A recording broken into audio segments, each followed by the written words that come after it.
Благодаря господдержке молодые семьи имеют возможность эффективно решать свои жилищные проблемы и получают возможность воспитывать своих детей в лучших условиях.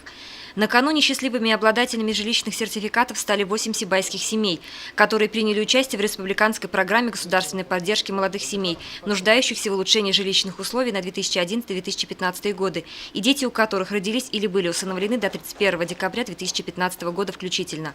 Глава администрации города Рустем Авзалов лично поздравил собравшихся и вручил им соответствующие свидетельства. Общая сумма социальной выплаты этим семьям составила более 2 миллионов рублей. Наша семья образовалась 5 лет назад. 4 года назад мы стали на эту программу с рождением нашего первого сына. И вот мы получили эту программу. Это большой подарок для нас. Скоро Новый год. Мы даже не ожидали, что получим в этом году. Огромное спасибо. Мы очень рады. Это было неожиданно, конечно.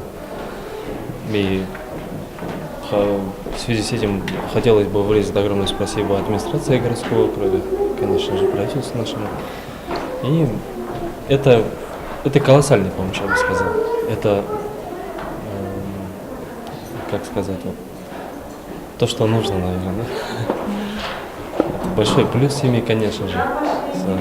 Становиться на ноги сейчас трудновато, но тем не менее вот, администрация и город помогает молодым семьям.